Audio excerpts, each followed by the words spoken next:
So good morning students. আজকে আমরা আমাদের প্রথম অঙ্কের চ্যাপ্টারটা স্টার্ট করব। আর অঙ্কের চ্যাপ্টারে যে চ্যাপ্টারটাকে আমরা স্টার্ট করব সেটা হচ্ছে সূচক। তো দেখো, অ্যাকচুয়ালি আমরা সবার প্রথমে সূচককে কেন পড়ছি তোমাদেরকে বলে রাখি। আমি যে চ্যাপ্টারগুলোকে তোমাদের সবার প্রথমে করাবো সেটা হচ্ছে সূচক, তারপরে স্থানাঙ্ক জ্যামিতির যে চ্যাপ্টারটা রয়েছে সেটা, তারপরে লগারিদম। তো অ্যাকচুয়ালি আমি সেই চ্যাপ্টারগুলোকে সবার প্রথমে পিক করছি, যে চ্যাপ্টারগুলো অ্যাকচুয়ালি 9-এ তোমাদের কাছে নূতন, যে চ্যাপ্টারগুলো তোমাদেরকে মানে অ্যাকচুয়ালি তোমরা ক্লাস 8-এ বা 7-এ অ্যারিথমেটিক করেছো, তার কম বেশি সমস্ত রকমের রিলেশনগুলো, বা তোমরা অ্যালজেব্রাও করেছো, তো তার করেসপন্ডিং সমস্ত রকমের রিলেশনগুলো তোমাদের জানা আছে। কিন্তু এই 3-4টে চ্যাপ্টার যেগুলো নূতন, তো সেগুলো সম্পর্কে তোমাদের খুব ভালো করে অ্যাওয়ার অফ হওয়াটা দরকার। তো সেই জন্য আমি সবার প্রথমে সূচক বা ইন্ডিসেসকে পিক আপ করলাম। এছাড়াও সূচক বা ইন্ডিসেসের একটা ব্যবহার সবথেকে বেশি দেখা যায় ফিজিক্সের পরিমাপ বলে যে চ্যাপ্টারটা রয়েছে সেখানে। মনেই আছে, পরিমাপ হচ্ছে প্রথম চ্যাপ্টার। যদি তোমরা আমার ভিডিওর প্লে লিস্টে চলে যাও তাহলে অবশ্যই দেখবে যে সেখানে পরিমাপ চ্যাপ্টারে আমি MLT দিয়ে কি করে যে কোনো রাশির মাত্রাকে বের করা যায় সেটা শিখিয়েছি, এবং সেটা শেখানোর সময় তোমাদেরকে বলেছিলাম যে এগুলোর পাওয়ার নিয়ে সমস্ত রকমের কাজ হয়। আর এই পাওয়ারকে খুব ভালোভাবে বোঝার জন্য দরকার সূচক চ্যাপ্টারটি সম্পর্কে একটা সুন্দর ধারণা। তো সেই জন্য আমি সূচক চ্যাপ্টারটিকে দিয়ে স্টার্ট করলাম। তো দেখো, সবার প্রথমে তোমাদেরকে বলে রাখি, সূচককে রিপ্রেজেন্ট করার জন্য দুটো জিনিসের দরকার।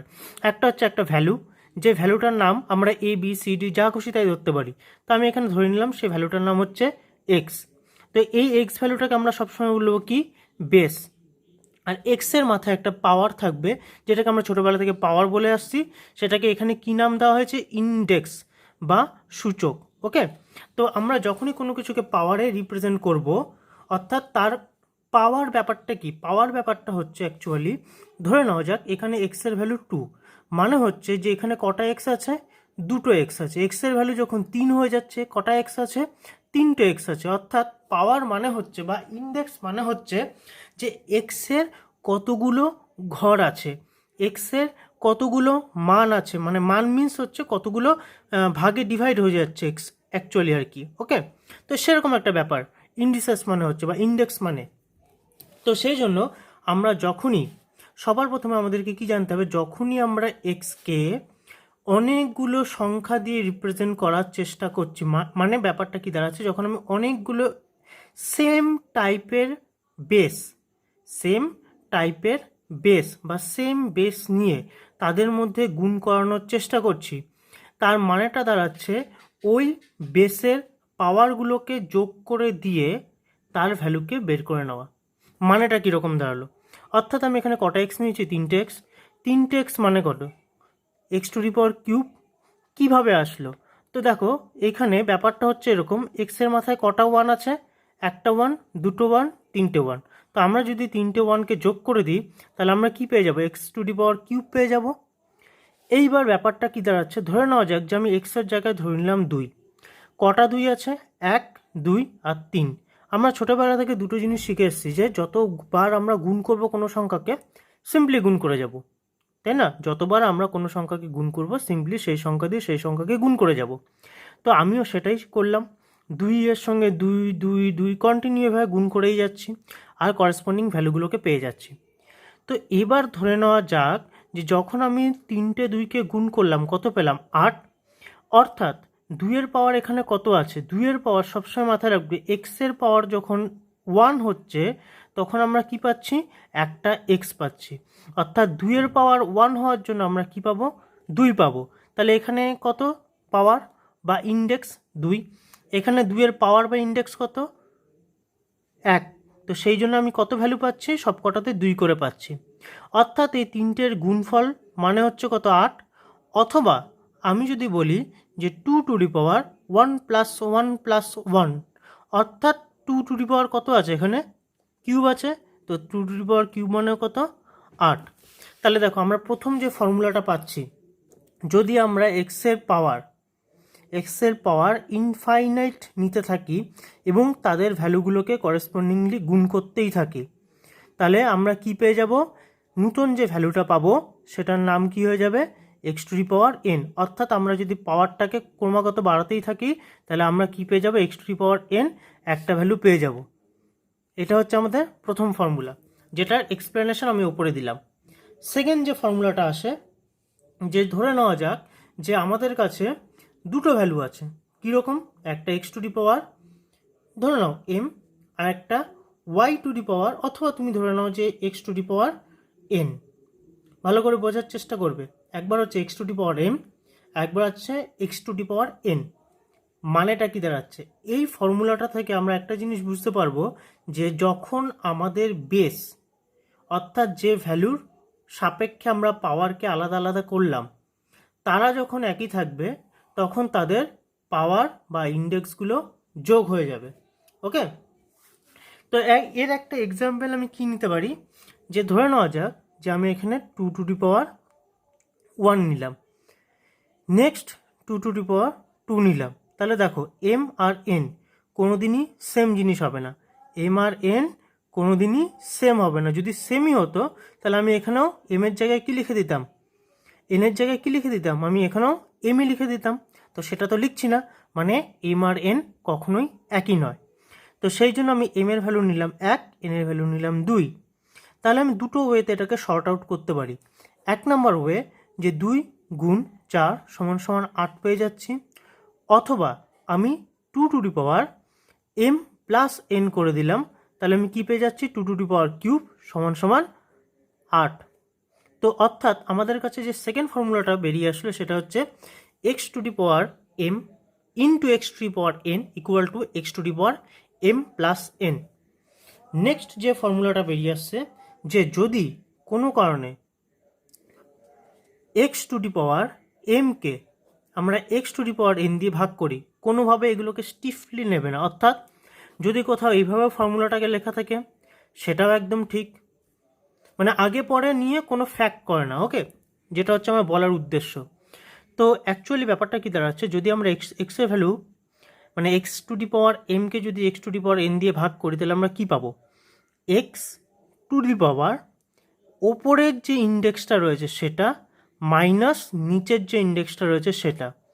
সেম ওয়েতে এখানে কত হয়ে যাচ্ছে, এক্সের যে ওপরের ইন্ডেক্স এন মাইনাস এম। তাহলে কোন জিনিসটাকে ফলো করবো সবসময়, যে আমরা ওপরের ইন্ডেক্স থেকে নিচের ইন্ডেক্সকে বিয়োগ করে দেবো। ব্যাপারটা কীরকম, তো ধরে নেওয়া যাক যে আমরা দুটো সংখ্যা নিচ্ছি, ওকে, একটা 4 একটা 2, ভাগ করলে পরে কত পাবো, সবসময় 2 পাবো। আচ্ছা, এবার এটাকে যদি একটুখানি মানে এক্সপ্রেস করি বা ইলাবোরেট করি তাহলে কত হচ্ছে, দেখো 4 মানে কত, টু টু টু পাওয়ার 2। তাহলে আমি এটাকে মনে করলাম কি এটা হচ্ছে আমার কাছে এম। আচ্ছা, এবার আমি নিচে কত লিখলাম, টু টু দি পাওয়ার 1, আর এইখানে যে 1টা রয়েছে সেটাকে আমি কি মনে করে নিলাম, এন।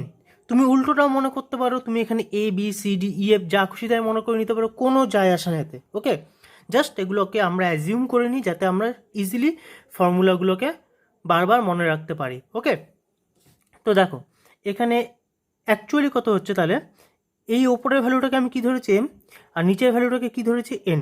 তাহলে ফর্মুলা অনুযায়ী যদি সবসময় বেস একই থাকে তাহলে তাদের পাওয়ার বা ইন্ডেক্সগুলো কি হবে, বিয়োগ হয়ে যাবে। কোন ক্ষেত্রে হবে, ভাগের ক্ষেত্রে হবে। তাহলে আমরা এখানে টু টু দি পাওয়ার 2 মানে হচ্ছে এম, কেননা আমরা 2কে কী ধরেছি, এম ধরেছি, তাহলে এম মাইনাস এন মানে হচ্ছে 1 সমান সমান কত পেয়ে যাচ্ছি, টু টু দি পাওয়ার 1, আর টু টু দি পাওয়ার 1 মানেই কত, 2। তাহলে আমি প্রথমে যে ওয়েতে ফলো করেছিলাম সেটা এবং পরের বার যে ওয়েটা ফলো করলাম অর্থাৎ ইন্ডেক্সের যে ফর্মুলা তার বেসিসে যখন রিপ্রেজেন্ট করলাম, দুই ক্ষেত্রে আমি একই অ্যান্সার পেলাম। অর্থাৎ আমরা এই ফর্মুলাটাকে এইভাবে মনে রাখতে পারি। নেক্সট যে ফর্মুলাটা রয়েছে এটা গেল আমাদের কাছে 4 নম্বর ফর্মুলা। নেক্সট যে ফর্মুলাটা আসছে সেই ফর্মুলাটাকে ধরে নেওয়া যাক যে এক্সের পাওয়ার এম আছে। এই ফর্মুলাটাকে খুব ভালো করে বুঝবে, এর উপরে কোয়েশ্চেন আসে। ওকে, এক্সের পাওয়ার কত আছে, এম, তার পাওয়ার আছে এন। এইটার মানে কি দাঁড়ালো, সিম্পল যদি আমি একটা এক্সাম্পল নিই যে 2 এর পাওয়ার আছে আমার কাছে 2, তার মাথায় আছে হচ্ছে 2, তাহলে আমি কি পাচ্ছি রেজাল্টটাকে আগে বোঝার চেষ্টা করবে যে প্র্যাকটিক্যাল এক্সাম্পল দিয়ে কী করে আমরা কি পাচ্ছি, তারপরে তোমরা ফর্মুলাকে সবসময় মনে করার চেষ্টা করবে। তাহলে দেখো আমি এখানে কত পাচ্ছি, টু টু দি পাওয়ার 2 মানে কত, 2 স্কোয়ার মানে 4, আর 4-এর যদি আমি পাওয়ারকে 2 করে দিই তাহলে কত পাবো, 4 টু দি পাওয়ার 1 গুণ 4 টু দি পাওয়ার 1 মানে হচ্ছে 16, অর্থাৎ আমি এখানে কত পেলাম, 16 পেলাম। সিম্পল লজিক, তাই তো? এবার এইটাকেই এখান থেকে যে ফর্মুলাটা অ্যাকচুয়ালি বেরিয়ে আসে সেটা হচ্ছে এক্সের পাওয়ার এম ইন্টু এন হয়ে যাবে, ডিরেক্ট এম ইন্টু এন হয়ে যাবে। তো দেখা যাক এখানে কিভাবে সেটা আসছে। তো আমি এখানে কত নিয়েছিলাম, 2 পাওয়ার 2, তার পাওয়ার 2, মানেটা দাঁড়াচ্ছে 2 টু দি পাওয়ার 2 ইন্টু 2 সমান সমান 2 টু দি পাওয়ার কত দাঁড়ালো তোমরাই বলো, 4, মানে হচ্ছে 16 দাঁড়িয়ে গেল। ওকে, অর্থাৎ এক্সের পাওয়ার যখন কোনো কিছু থাকছে সেটাকে যদি ব্র্যাকেটে আমরা লিখে দিই তাহলে সেটা সমান সমান আমরা কি লিখতে পারি, x to the power m n, এটা লেখা যেতে পারে, অবশ্যই পারে। ওকে, নেক্সট যে ফর্মুলাটা রয়েছে 6 নম্বর ফর্মুলা। আচ্ছা, তোমাদের যদি এক্ষেত্রে মনে হয় যে আরেকটা এক্সাম্পল নিয়ে নিচ্ছি আমি, ধরে নেওয়া যাক যে 2 টু দি পাওয়ার কিউব, তার মাথায় আছে হোল স্কোয়ার, এটা সমান সমান কত হচ্ছে, 2 টু দি পাওয়ার কিউব মানে 8, 8 স্কোয়ার মানে কত হচ্ছে বলো, 8 স্কোয়ার মানে কত হচ্ছে 64। এবার যদি আমি ডিরেক্ট ইন্ডিসেসের ফর্মুলায় ফেলে দিই তাহলে কি দাঁড়াবে, 2 টু দি পাওয়ার 3 ইন্টু 2 সমান সমান কত পাচ্ছি আমরা, 2 to the power 6। 2 to the পাওয়ার 6কে যদি গুণ করো তোমরা বসে বসে তাহলে দেখবে কি আবার সেই রেজাল্টটা কত আসবে, 64ই আসবে। অর্থাৎ যদি এই ফরম্যাটে লেখা থাকে, ফরম্যাটটাকে তোমাকে মনে রাখতে হবে ইন্ডিসেসের ক্ষেত্রে, তবে গিয়ে তোমরা ইজিলি অ্যাক্সেস করতে পারবে, মানে অ্যাকচুয়ালি প্রত্যেকটা অঙ্ককে তোমরা ইজিলি করতে পারবে তখনই যখন তোমরা ফর্মুলাগুলোকে খুব ঠিকঠাকভাবে বা মাইনিউটলি মনে রাখতে পারবে তবেই। ওকে, তো নেক্সট যে 6 নম্বর ফর্মুলাটা রয়েছে সেই 6 নম্বর ফর্মুলাতে বলছে যে ধরে নেওয়া যাক যে X into Y to the power যদি এম থাকে সেটাকে আমরা X to the power M into Y to the power M লিখতে পারি। তো ব্যাপারটা কীরকম দাঁড়াচ্ছে দেখো, ধরে নেওয়া যাক এখানে একটা এক্সাম্পল নিয়ে নিচ্ছি আমি, 6 টু দি পাওয়ার 2 আছে। 6 টু দি পাওয়ার 2 মানে কত, অ্যাকচুয়ালি 36। তাহলে আমি যদি এই ফর্মুলা অনুযায়ী লেখার চেষ্টা করি তাহলে আমি 6কে দুটো প্রাইম ফ্যাক্টরে ভেঙে নিতে পারি। দুটো প্রাইম সংখ্যা কি কি, একটা হচ্ছে 3 আর একটা হচ্ছে 2। আমি আশা করি তোমরা সবাই প্রাইম নাম্বারের ডেফিনেশন জানো। যদি কারো প্রাইম নাম্বারের ডেফিনেশন না জানা থাকে তাহলে কমেন্ট বক্সে কমেন্ট করবে, তাহলে আমি এই নাম্বার সিরিজের ওপরে একটা আলাদা ছোট ভিডিও বানিয়ে দেবো যেখানে প্রাইম, ইভেন, অড সমস্ত রকমের নাম্বারকে কী করে রিকগনাইজ করা হয় সেই সমস্ত কিছু ডিটেলসগুলো আমি তোমাদের সঙ্গে শেয়ার করব। তো দেখো আপাতত আমি কি করলাম, ঠিক এই ফরম্যাটে জিনিসটাকে ভেঙে নিলাম, এক্স আর ওয়াই দুটো ভ্যালুকে আমি একটা কম্পোজিট নাম্বারকে ভেঙে নিলাম। ওকে, তো এবার এদের পাওয়ার কত আছে দেখো, 2 আছে, তাহলে আমি অ্যাজ ইট ইজ পাওয়ারটাকে বসিয়ে দিলাম। তাহলে আমি এখান থেকে কী লিখতে পারি, 3 to the power 2 into 2 to the power 2, এটাকে আমি লিখতে পারি। তার মানে 3 স্কোয়ার মানে কত হয় 9, আর 2 স্কোয়ার মানে কত হচ্ছে 4, আর এই দুটোকে গুণ করলে পরে কত আসবে 36। অর্থাৎ আমরা যদি কোনো সংখ্যাকে পাওয়ার মানে ফ্যাক্টরাইজেশন করতে পারি এবং তারপরে যদি তাদের পাওয়ারগুলোকে ইন্ডিভিজুয়ালি ভেঙে নিয়ে গুণ করি তাহলে পরেও সেই একই রেজাল্টেন্ট আসে। তো সেই জন্য আমরা শুধুমাত্র কি মনে রাখবো, x into Y to the power m যদি একসঙ্গে লেখা থাকে একই ব্র্যাকেটের মধ্যে সেটার মানে কত, x to the power M into Y to the power m. তো নেক্সট যে ফর্মুলাটা রয়েছে সেটা হচ্ছে অনেকটা এরকম যে x by y to the power যদি এম হয় তাহলে আমরা সেটাকে কি লিখতে পারবো, x to the power m by y to the power m, এইভাবে লিখবো। তো অ্যাকচুয়ালি কীভাবে মনে রাখবো, ধরে নেওয়া যাক দেখো আগের বার একটা ফর্মুলা বলেছিলাম, সেই ফর্মুলাটাতে কী ছিল যে যদি ওপরেও এক্স থাকে নিচেও এক্স থাকে আর তাদের পাওয়ার যদি কিছু একটা হয়, তো সেই ক্ষেত্রে কী ছিল, এখানে দুটো সংখ্যা সেম ছিল, সেই জন্য আমি এক্সাম্পলটাকেও ঠিক সেইভাবে নিয়েছিলাম যাতে ওদের বেস ভ্যালু মানে ওদেরকে যখন প্রাইম ফ্যাক্টরাইজেশন করব তখন ওদের যেন অ্যাকচুয়াল ভ্যালুটা মানে যেখান থেকে ওরা অরিজিনেট হচ্ছে সেই ভ্যালুটা যেন সেম থাকে, কিন্তু এইবার কিন্তু আমি সেরকম নেব না, আমি এবার অন্য কোনো একটা এক্সাম্পল নেবো। ধরে নেওয়া যাক যে আমি র্যান্ডাম এক্সাম্পল নেবো এবার।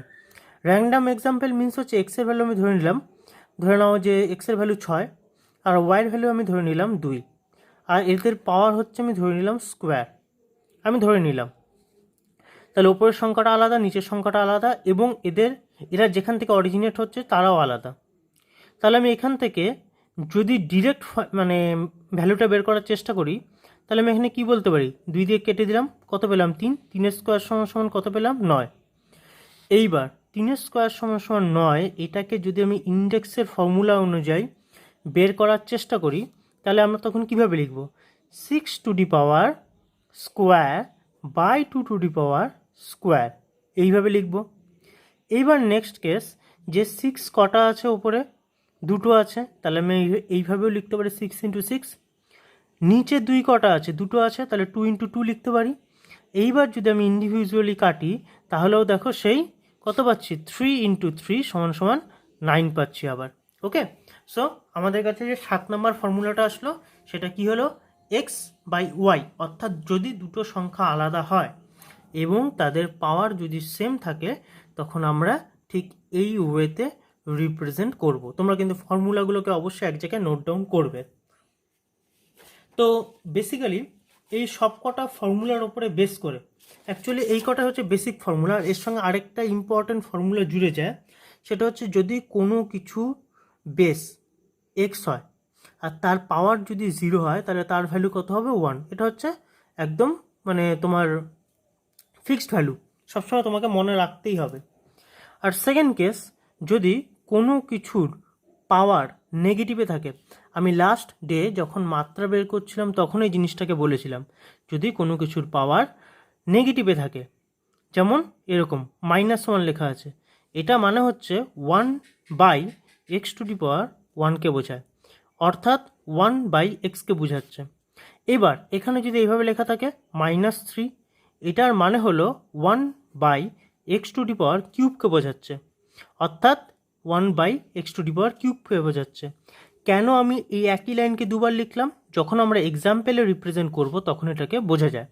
ধরে নেওয়া যাক যে আমি 3 টু দি পাওয়ার -3 লিখেছি, এটা মানে কি দাঁড়াচ্ছে 1 বাই 3 টু দি পাওয়ার 3, এটাই দাঁড়াচ্ছে। অর্থাৎ আমি এখানে প্রথমে এইভাবে রিপ্রেজেন্ট করলাম। সেকেন্ড কেস, আমি এখানে কি করব, 1 বাই 3 টু দি পাওয়ার 3 মানে কত, 3 ইন্টু 3 ইন্টু 3, বা আমি এখানে এইভাবে লিখতে পারতাম জিনিসটাকে, এটা মানে কত হচ্ছে 1 বাই 27, আমার কাছে অ্যান্সার চলে আসলো। তো এই দুটো ইম্পর্টেন্ট টপিক ছিল, যে দুটোকে আমি স্টার মার্কস দিয়ে লিখলাম। আশা করি তোমরা সবাই ফর্মুলাগুলোকে নোট ডাউন করেছো, কেননা আমি এবার কি করব, এক্সারসাইজ করাবো। যখন এক্সারসাইজ করাবো একটা জিনিসকে মাথায় রাখবে, যে আমি কিন্তু সমস্ত অঙ্কগুলোকে করাবো না, আমি অ্যাকচুয়ালি সমস্ত ইম্পর্টেন্ট অঙ্কগুলোকে করাবো, যেগুলোকে সব থেকে বেশি প্রায়োরিটি দেওয়া হয়। ওকে, সো দেখো, সবার প্রথমে আমি যে অঙ্কটাকে করাতে যাচ্ছি, তোমাদের এক্সারসাইজ 2 নম্বর কোয়েশ্চেনের ঠিক 4 নম্বরে, আচ্ছা 2 নম্বরের যে অঙ্কটা রয়েছে, যেটা মাথায় আমি স্টার মার্কস দিয়ে রেখেছি, তো স্টার মার্কে এই অঙ্কটাকে করাবো। তো দেখো কি করে করতে হবে অঙ্কটাকে। কত লেখা আছে এখানে, এক্স টু দি পাওয়ার -5, তার মাথায় কত পাচ্ছে পাওয়ার 2/3, সেটাকে কিসে রাখা রয়েছে, আরেকটা ব্র্যাকেটের মধ্যে, আর তার পাওয়ার কত রাখা রয়েছে 3/10। অ্যাকচুয়ালি আমরা যখন অঙ্কটাকে ভেঙে ভেঙে করব তখন কিভাবে করব, সবার প্রথমে তোমাকে মাথায় রাখতে হবে যে এটা কিসের ফর্মুলা। এইটা হচ্ছে ঠিক x to the power m, তার হোল পাওয়ার যখন n হচ্ছে, সেই ফর্মুলায় ফেলে অঙ্কটাকে করতে হবে। তাহলে প্রথমে আমি একটা ক্লিয়ার ইন্সপেকশন করে নিলাম অঙ্কটার উপরে। ওকে, তাহলে আমি x to the power -5 into 2/3 এটা লিখলাম, কেননা আমরা এখান থেকে কী জানি, x to the power mn হয়ে যায় সব সময়। এবার এখানে m এর ভ্যালু যদি মাইনাসে থাকে তো কিছু করার নেই, মাইনাসেই লিখতে হবে। এইবার এদের পাওয়ার কি আছে, -3/10 আছে। আচ্ছা, যদি আমি পুরোটাকে আবার m ধরে নিই, পুরোটাকে আমি কি ধরে নিলাম n, আর এই পুরোটাকে আমি আবার কি ধরে নিলাম n, তাহলে আমি আবার লিখতে পারি x to the power -5 into 2/3, -5 means হচ্ছে 5/1 ইন্টু -3/10।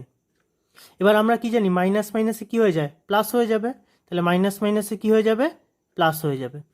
এই 3 এর সঙ্গে 3 কেটে গেল, 5 দুগুণে কত হচ্ছে 10, 10-এর সঙ্গে 10 কেটে গেল, তাহলে কত আসলে এক্স টু দি পাওয়ার 1। আর এক্স টু দি পাওয়ার 1 মানে কত, এক্স হলো আমাদের অ্যান্সার।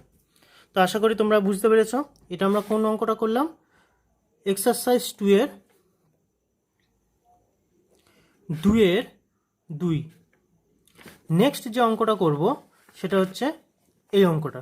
ওকে, এই অঙ্কটা করেই আজকের মতন আমি এখানে ভিডিওটাকে শেষ করব। ওকে, নেক্সট ভিডিওতে আমরা নেক্সট অঙ্কগুলো করব। তো দেখো অঙ্কটাকে আমি একটুখানি লিখে নিই শুরুতেই। তো কি ছিল অঙ্কটার মধ্যে, অঙ্কটা লিখতে একটুখানি অসুবিধা হচ্ছে, জাস্ট একটু কোঅপারেট করো আমার সাথে তোমরা।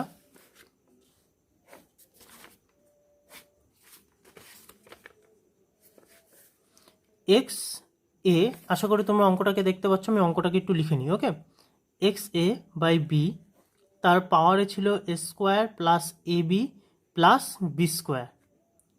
তো আমি সবার প্রথমে এই পার্টটুকুকে কী করে ভাঙছি সেটাকে আমি বুঝাচ্ছি, খুব ঠান্ডা মাথায় দেখবে অঙ্কটাকে। ওকে, তো দেখো এখানে কি আছে, আমরা এখানে কোন ফর্মুলাটা ফেলবো, যখন বেস একই ভ্যালু থাকবে। আমি কিছুক্ষণ আগে শিখিয়েছিলাম যদি একই ভ্যালু থাকে আর তাদের মাথায় যদি এম আর এক্সের পাওয়ার যদি এন হয়, তাহলে আমরা কিভাবে লিখতে পারি, x to the power m minus n এই আকারে লিখতে পারি। এখন সেম ফর্ম্যাটেই লেখা রয়েছে এটাকে, তাহলে আমি এটা এখানে লিখতে পারি x to the power a minus b, তার পাওয়ারে কি রয়েছে a square plus a b plus b square, এটা রয়েছে। তাহলে যখনই আমরা এইভাবে লিখছি এক্সের পাওয়ার সামথিং, এবার এই পুরো জিনিসটাকে আমি কি ধরে নিলাম এম, আর এই পুরো জিনিসটাকে আমি কি ধরে নিলাম এন। তাহলে আমি x to the power m n এর ফর্মুলা আবার ফেলে দিলাম। তাহলে x to the power m n এর ফর্মুলায় যদি ফেলে দিই, তাহলে x to the power a minus b into a square plus a b plus b square এইভাবে লিখতে পারি। তাহলে দেখো যদি আমি এই পুরো ভ্যালুটাকে ঠিক এই লাইনে রিপ্রেজেন্ট করি, তাহলে এই পুরো জিনিসটা একটা ফর্মুলা বেরিয়ে আসছে। ফর্মুলাটা কি, ফর্মুলাটা হচ্ছে এ কিউব মাইনাস বি কিউবের ফর্মুলা। কেননা এ কিউব মাইনাস বি কিউব সমান সমান কী থাকে, অ্যাকচুয়ালি এ কিউব মাইনাস বি কিউব সমান সমান থাকে এ minus b into a square plus a b plus b square. সুতরাং আমরা যেমন এখান থেকে এখানে যেতে পারি, সেম ওয়েতে এখান থেকেও এখানে আসতে পারি। তাহলে প্রথম পার্টটাতে কি ছিল দেখো, প্রথম পার্টে ছিল x to the power a b square minus a b মানে square plus a b plus b square ছিল, সেই জন্য আমি কি লিখলাম x to the power a cube minus b cube. পরেরটাতে কি আছে b square plus bc plus c square.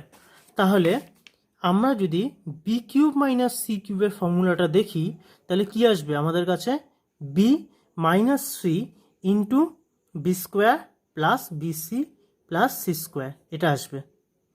অর্থাৎ আমি যদি আবার সেম ওয়েতে পুরো জিনিসটাকে ভাঙি, পুরো জিনিসটাকে যদি ঠিক যেভাবে আমরা ভাঙলাম না এখানে, এইভাবে যদি ভাঙি, তাহলে কিন্তু আবার b cube minus c cube পেয়ে যাব। আর পরের বার কি আছে c square plus c a plus a square, যদি এটাকে ভাঙি তাহলে আমরা কি পেয়ে যাব c square minus c cube minus a cube সমান সমান কী পেয়ে যাব c minus a into c square plus a c plus a square. অর্থাৎ আমরা এক্সের 3টে পাওয়ার পেয়ে যাচ্ছি, কি কি a cube minus b cube, next পেয়ে যাচ্ছি পরেরটার জন্য x to the power b cube minus c cube, আর তারপরের বার কী পেয়ে যাচ্ছি এক্সের power c cube minus a cube. এবার আমরা সিম্পলি এক্সের পাওয়ার আমরা কি করি, যখন সেম ভ্যালু থাকে যোগ করে দিই। তাহলে x to the power a cube minus b cube plus b cube minus c cube plus c cube minus a cube, এভাবে লিখে দিতে পারি। আর প্রত্যেকটা প্লাস মাইনাসের জন্য কি হবে কেটে যাবে, তাহলে আমরা কি পেয়ে যাবো এক্স টু দি পাওয়ার 0, যেটার ভ্যালু হচ্ছে 1। আশা করি তোমরা অঙ্কটা বুঝতে পেরেছো। যদি না বুঝতে পারো কমেন্ট বক্সে কমেন্ট করবে, আমি নেক্সট ডাউট ক্লিয়ারিং সেশনে অবশ্যই এই অঙ্কটাকে নিয়ে আবার আলোচনা করব, আর নেক্সট পার্টগুলো নেক্সট ভিডিওতে আমি অ্যাড করে নেবো।